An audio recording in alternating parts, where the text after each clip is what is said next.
Freddie Freeman and Matt Olson. These are two of the best players that are available. Freddie Freeman via the free agent market, Matt Olson via the trade market, as Oakland has made that announcement. So which player do you want? Which player is better? Who should you be rooting for your team to go and get? Do you want to make a trade, or do you just want to make the free agent signing? There are some great qualities for both players, but there's also a little bit of baggage when it comes to acquiring Freeman or Matt Olson. So we're going to take a look at all of that. We're going to break the players down. We're going to take a deep dive into Freeman, into Olson, and find out which player you should want for your team. Make sure to subscribe if you're just finding the channel for the first time, and smash that like if you want your team to go and get Freeman or Olson, if that is the lefty bat, if that is the impact move that your team needs to make to become a contender either for the division or for a championship. So let's get into this thing. We're going to start with Freddie Freeman. We're going to look at his percentiles here.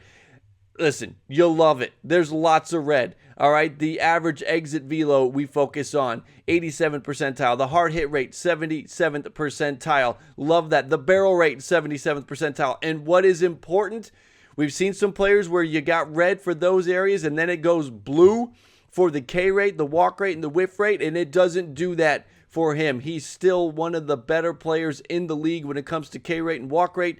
He's not swinging and missing as much. He's well above average. His chase rate getting closer to average, but you'll live with that, okay? It's still above average. And his sprint speed, hey, you know what? Average sprint speed, you'll take that for a first baseman and a good defensive first baseman as well with those outs above average. So we like what we see with the Freddie Freeman percentiles. How about Matt Olson's percentiles? Looks good here too.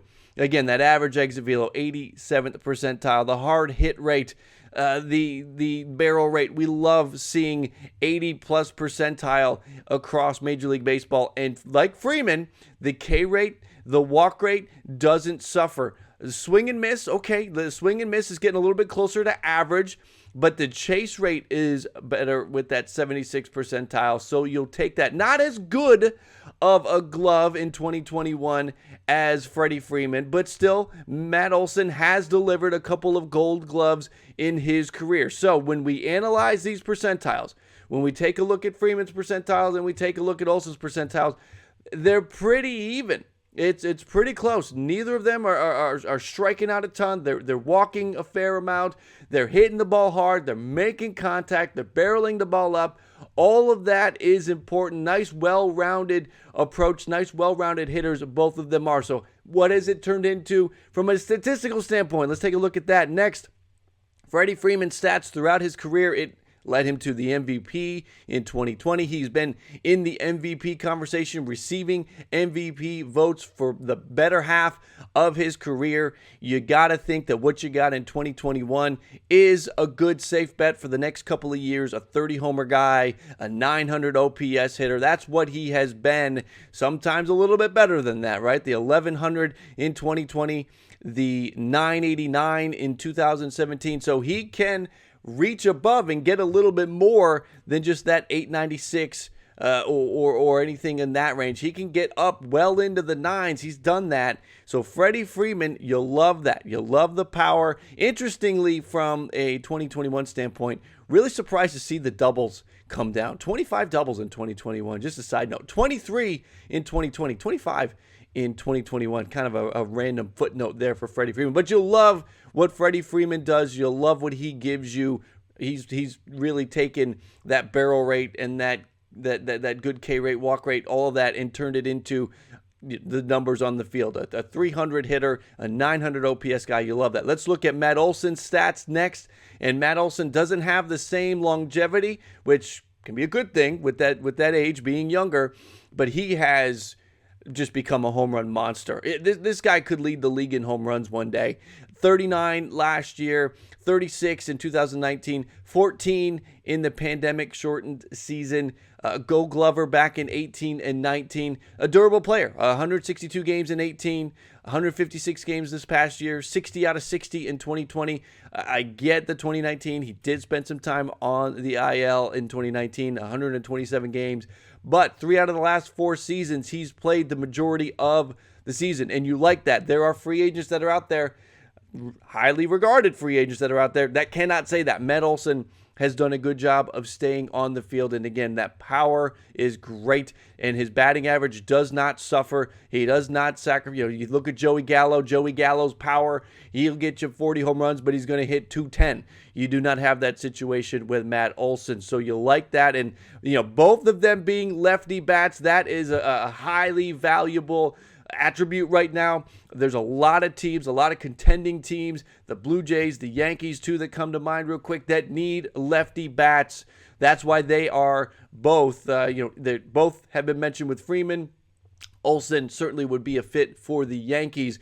Thinking about teams that might make the move, obviously for Freeman, the Dodgers, the Yankees, the Braves, the Blue Jays have all been linked. For Olson, it's interesting because, the Braves have been linked in case they lose Freeman. The Yankees certainly make sense. I know the fan base really wants to make that move. We haven't heard a whole lot about Dodgers. We have not heard the Blue Jays at all linked to Olson. So thinking about those teams, it's really the trade aspect, right? And we're going to dive into that in just a moment, the trade piece. Toronto not willing to part with the pieces for Olson. They'd rather, if they get into the Freeman business, they want to do it. They just want to give up the money. They don't want to give up the prospects to get the talent, the player. So again, there's baggage to acquiring these players, though, right? That's the situation here. That's why this is not a perfect fit. Now, when you get them on the field, it's going to be great, but to get the player, Freddie Freeman, his baggage is that it's the 6th year holding up the Freddie Freeman contract for him to go back to the Atlanta Braves. Would the Dodgers give that to him? Would the Yankees give that to him? 6 years, about $28 million a year. Now that AAV sounds about right. Okay, I think you believe that that's fair. That 6th year is where it gets complicated because he's going to be entering his age 32 season, which means this is going to take him to 38. Okay, that is. There's a big question mark on the last couple of years, age 37, age 38. Those last 2 years of the contract might be an L for the team that has him. And you're not going to be able to trade that at that point. At least if you do, it's going to be tough. So that is holding him up. That's the baggage right now. That extra year, what does that do to your team? How does that impact the team down the road? Right now, no big deal. He's still going to be a productive player. But at the back of that contract, potentially definitely the last year, maybe the last 2 years could be a problem. How about Olson's baggage? There's baggage there too. It's the price tag to acquire him. The Oakland A's have a very high price tag for Matt Olson, which makes sense. All right, Matt Olson is entering his 2nd year of arbitration. He's not a free agent until 2024.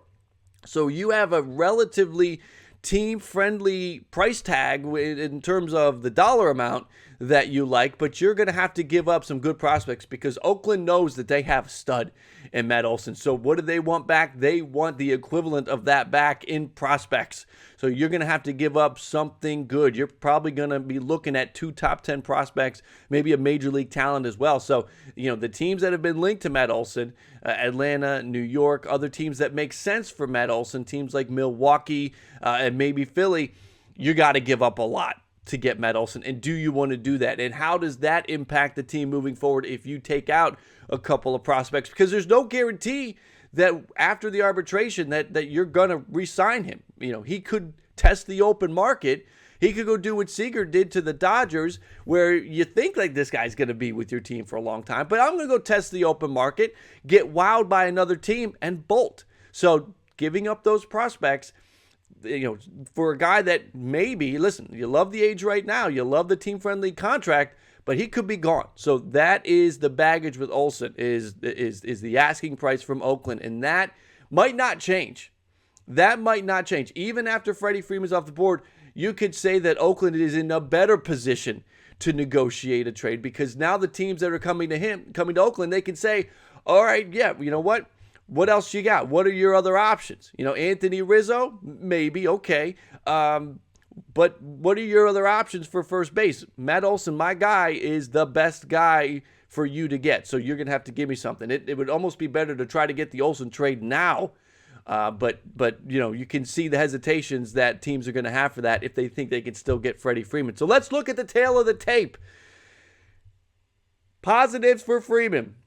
Both of them, the percentile ranks, okay? A lot of red there. A lot of 75, 80, 85, 90 percentiles for what we like. The barrel rate, the hard hit rate, all of that, the walk rate, the K rate, the lack of swinging and missing. We like that for everybody. They both get a plus there. They both get a plus for defense. Freddie Freeman's got a gold glove under his belt. Matt Olson has a couple gold gloves under his belt. So both good defensive first basemen. Then it starts to go in two different directions. The postseason experience for Freddie Freeman, definitely a plus. You like the leadership quality that he would bring to a club in the postseason and during the regular season. Everything that he has shown throughout his career, that he is a good leader in the clubhouse, and he's a free agent. You do not have to give up prospects for him. You're just giving up money. On the other side, for Matt Olson, that age is a nice factor. He's still in his 20s. He's in the prime of his career. If you go get Matt Olson, and if you can re-sign him, you got 5, 6 really good years of Matt Olson coming down the pipeline. He's a home run monster. Again, I'm telling you, Matt Olson is going to lead whatever league he's in home runs at least once in his career. He is a high 30s homer guy, and you could see him, if he goes to the right park, could turn into a guy that's popping 40 home runs easily. I think he's a 35 homer guy in any stadium across baseball. You put him in the right park, and you could see the numbers go even higher. In the contract situation we mentioned, entering his second year of arbitration, isn't a free agent until 2024, so you have a nice situation in terms of the controllability and the dollar amount. But the trade return, the negatives for both of them have to do with the acquisition. The trade return for Matt Olson, you got to give up. How many prospects do you have to give up? How does that hurt the team? And on the other side for Freeman, it's the contract years. Do you want to go that 6th year for Freddie Freeman? Do you care? Just sign him, get him in, or are you thinking about the longevity of the team, the last 2 years of that contract? So who you got is my question to you. Comment below in the chat section, comment section. Who you got? Do you want Freeman? Do you want to give up no prospects? You're okay giving up that extra year, and you want Freddie Freeman? You want the playoff experience? Or do you want Matt Olson? You don't want anything to do with that big contract, that long contract. You're okay with giving up some prospects because prospects can be unproven. Who you got? Who do you want? Matt Olson or Freddie Freeman? In my opinion, and this is similar to the Correa versus Story video we did, it really just depends on the situation. There are teams that Atlanta should just go get Freddie Freeman. If they give up the prospects for Matt Olson, that's going to hurt. All right, the New York Yankees should go get Matt Olson. They've got the prospects. They've got a ton of prospects. You'll live. All right, send Gleyber Torres to Oakland and a couple of prospects. Get rid of the baggage that is growing with Gleyber Torres and his inability to play shortstop and the bad offensive view. I don't know if Oakland would take Torres. Maybe they would. But if you're the Yankees, you go get Olson, in my opinion. If you're the Braves, you want Freeman. If you're the Dodgers, you could go either way. I think you'd probably lean Freeman because you just gave up a ton of prospects for Scherzer and Turner. So it really depends on the situation. It's not a perfect fit. I can't just say Freeman or Olson. So, because it depends on the situation. I'll say it for my team. My team is the Blue Jays. Who do I want? If the Blue Jays are going to go get either of the two, I would pick Freddie Freeman. I don't want to give up the prospects. I want there to be prospects coming in a couple of years to surround, Bo and Vladdy and Freddie. Because if you're giving up that dollar amount, you're going to need prospects coming up through the system, because you're going to have to let go of some players that are going to cost you some money in a couple years when they start to get out of their arbitration. So I would pick, and for my situation, for my team, I would pick Freddie. I wouldn't want to give up the prospects. But again, you could argue both sides. That's why I put this out there. I want you guys to comment below and let me know what you think. Is it Freeman for you or is it Olson for you? It really depends on the team situation. Quite frankly, it's not a clear cut, go get this guy. It depends on the team situation.